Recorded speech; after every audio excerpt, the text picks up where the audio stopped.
Mesdames, Messieurs, fidèles téléspectateurs de ce plateau que nous servons depuis quelques jours en rapport avec le référendum constitutionnel prévu le 16 novembre prochain, eh bien, nous recevons, après les précédents invités aujourd'hui, Francis Jean-Jacques Emouna, qui est homme d'affaires et acteur majeur de la société civile. Francis Jean-Jacques Emouna, qui est un ardent défenseur du oui, et qui a fait une sortie il y a quelques jours pour bien entendu préciser les raisons de sa motivation. On vous a trouvé très optimiste.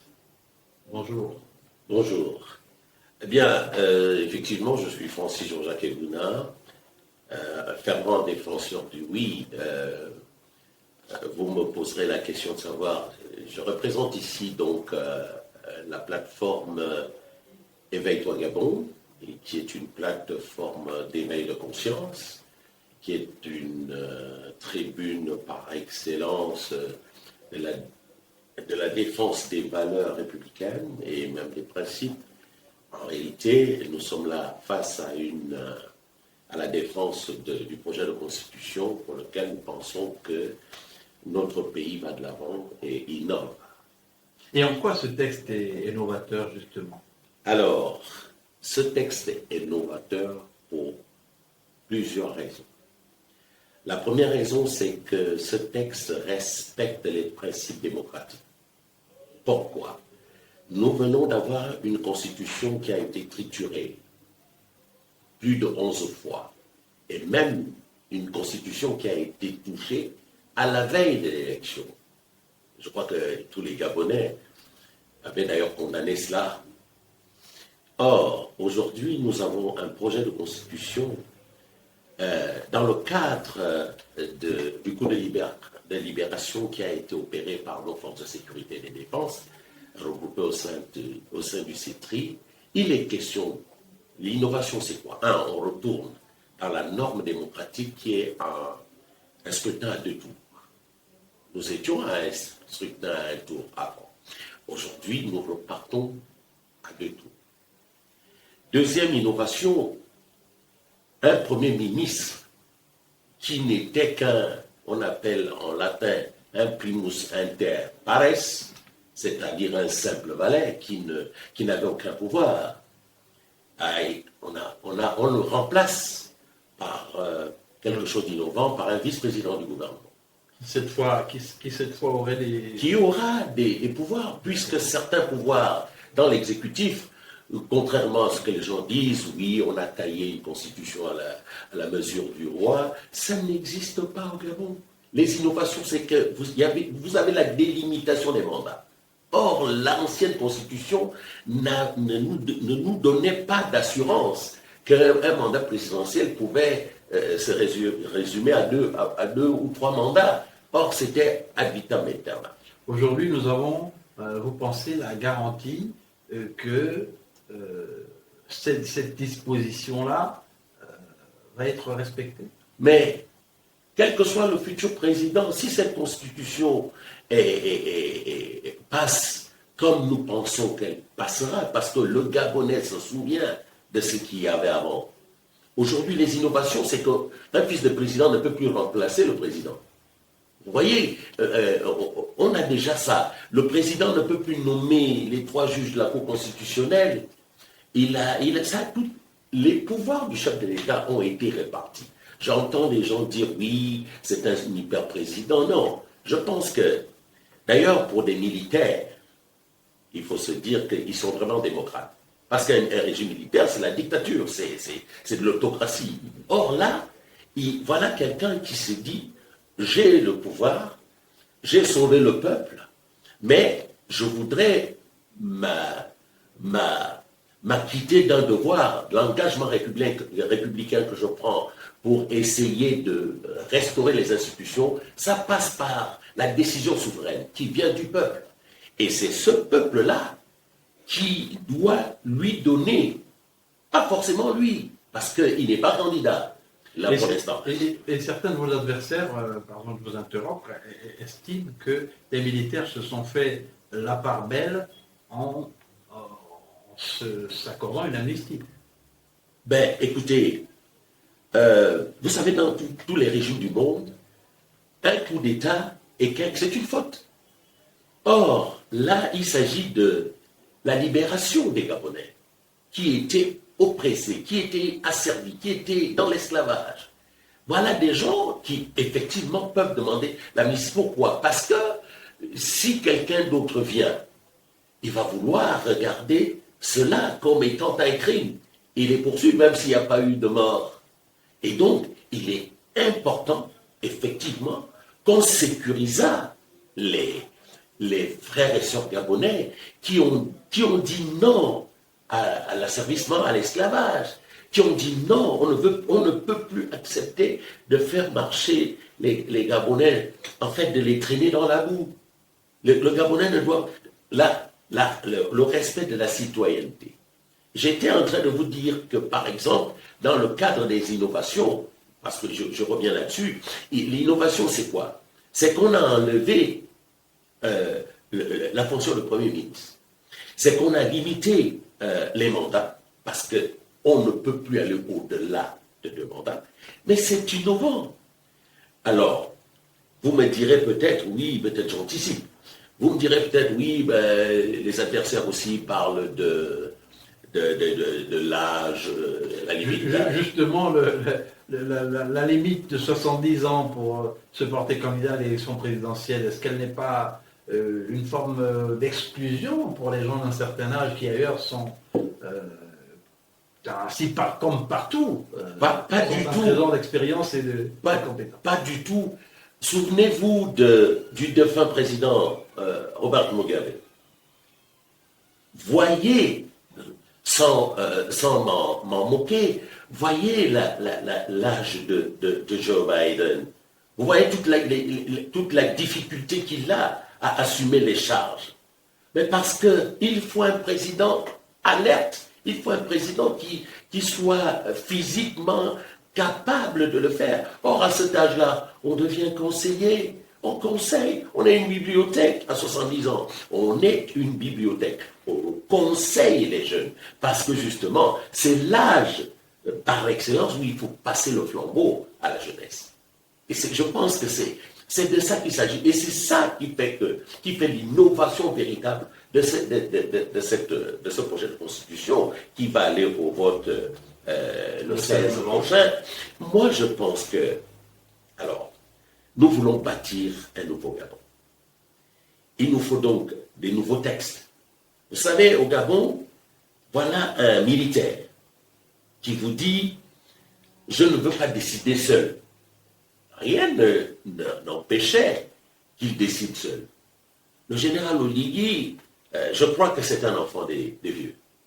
Il s'est dit, j'ai besoin d'avoir l'aval, la légitimité du peuple souverain. Il faut que je consulte ce peuple-là pour qu'il me donne véritablement cette légitimité. Il faut donner à un président de la République les éléments de langage. C'est lui qui est la tête de proue et les populations, les pièces essentielles pour pouvoir gérer le Gabon. Vous le dites, et ça se sent avec sincérité et engagement, ça transparaît. Les dispositions de la Constitution, enfin du projet qui ont été présentés et qui ont été revus il y a peu de temps, compte parmi elles une disposition qui concernait les Gabonais nés d'un parent étranger. Elle a été revue, mais malgré cela, il y en a qui estiment que ce n'est pas suffisant.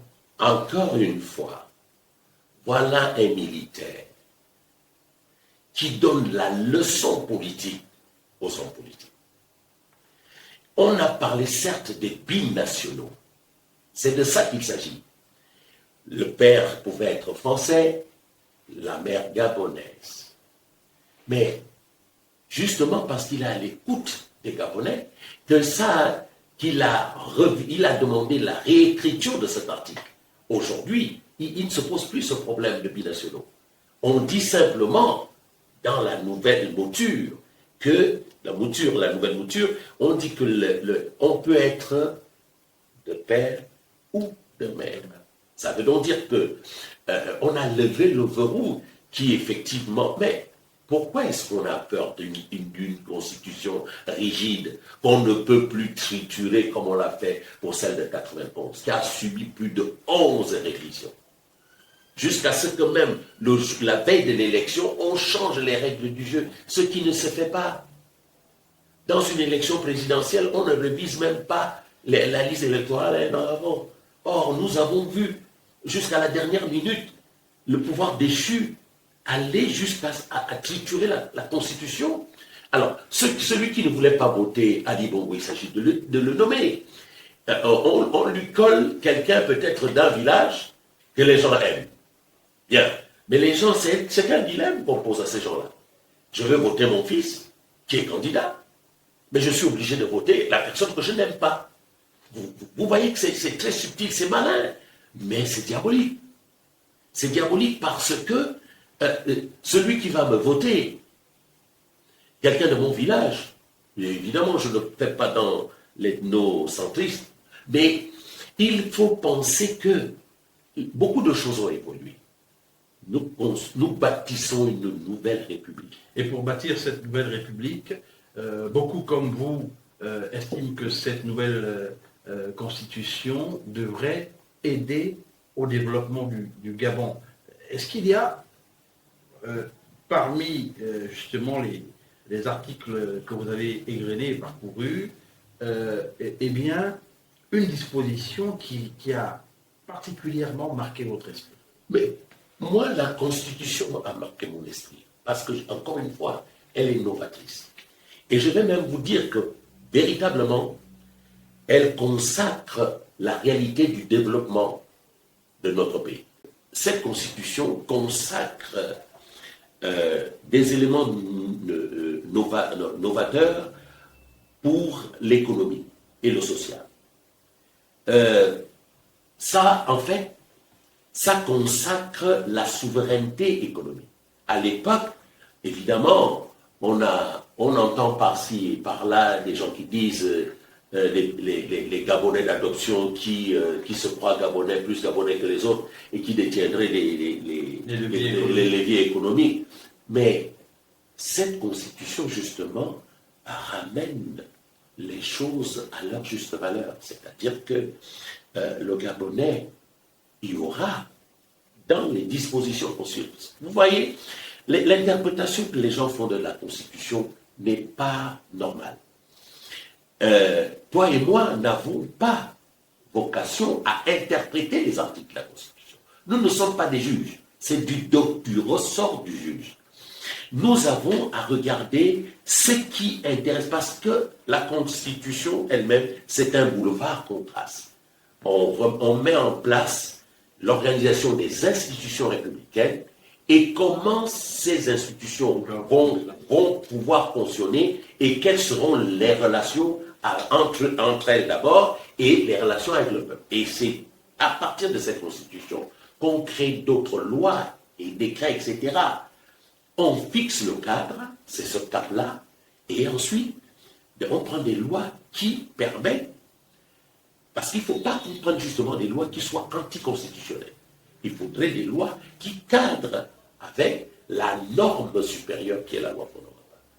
Francis Jean-Jacques Evouna, le Gabon est passé par plusieurs étapes qui ont précédé le déclin, la chute du pouvoir précédent.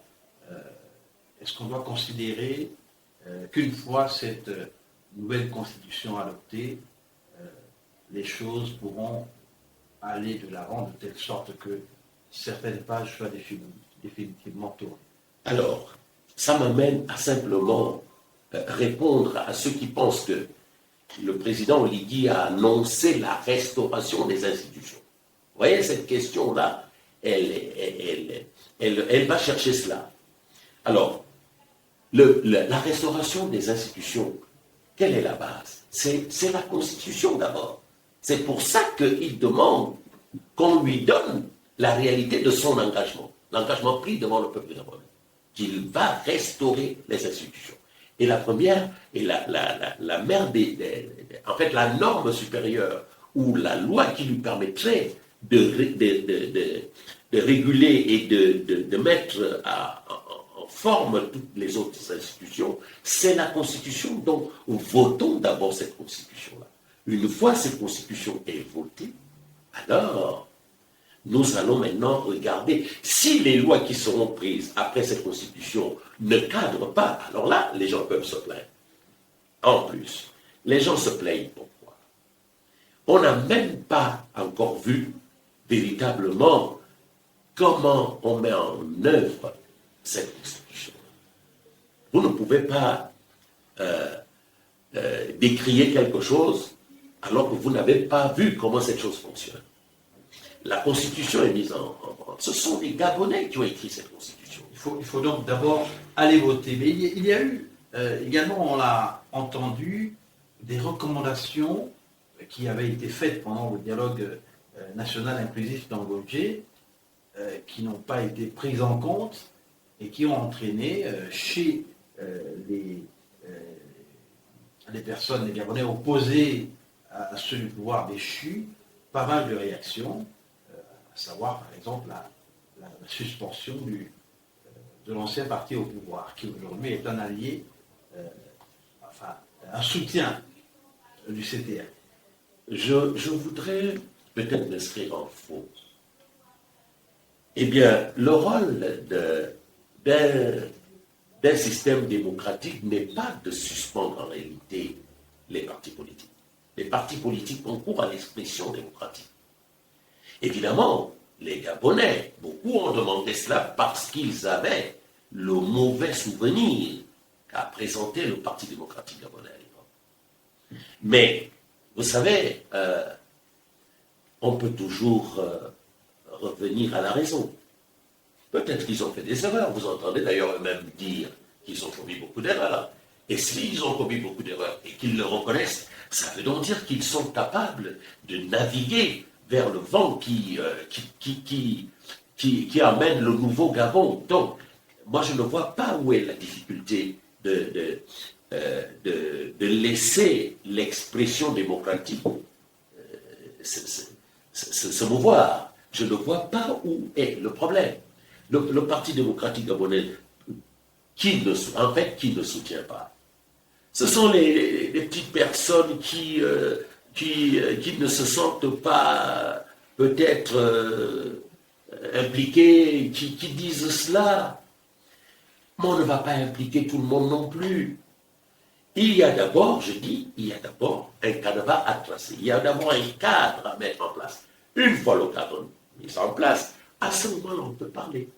Vous parcourez le pays, vous étiez récemment à Port-Gentil, aujourd'hui à Libreville, dans la périphérie. Comment votre contact avec les Gabonais à qui vous prêchez le oui se fait-il? En fait, je prêche le oui et je demande aux Gabonais la petite difficulté. Il faut parfois être correctement, il faut savoir transcrire ce qui se dit. Sur le terrain, effectivement, je crois que vous avez vu le chef de l'État lui-même le dire il n'y a pas longtemps. Le vrai problème, effectivement, c'est l'abstention. C'est que les gens, ne savent pas par où ils vont voter, parce qu'il y a eu un cafouillage depuis qu'il y a eu... on n'a pas eu le temps peut-être de réviser les listes électorales, etc. Les gens ne savent pas. Mais je crois que le ministère de l'Intérieur a pris toutes les dispositions aujourd'hui pour que les uns et les autres se retrouvent pour pouvoir prendre leur carte de l'électeur. Il y a ça sur le terrain que les gens... mais justement, les explications qu'on leur donne, les raisons pour lesquelles il faut aller voter, devraient amener le citoyen qui se sent citoyen gabonais d'aller chercher sa carte d'électeur et d'aller voter. Nous recevions donc Francis Jean-Jacques Evouna, homme d'affaires gabonais, acteur de la société civile, défenseur du oui, qui vient de vous passer ce message et avec qui nous avons passé une vingtaine de minutes à faire le tour de la question et bien sûr à trouver des réponses à ces questions qui se posent et qui sont posées par de nombreux Gabonais, à la fois sur les réseaux sociaux, dans les gargotes et dans les chaumières. On aura certainement l'occasion de le retrouver à nouveau, on l'espère, avant le jour du vote, avant le 16 novembre prochain. Merci de votre aimable attention et à très vite sur notre plateforme.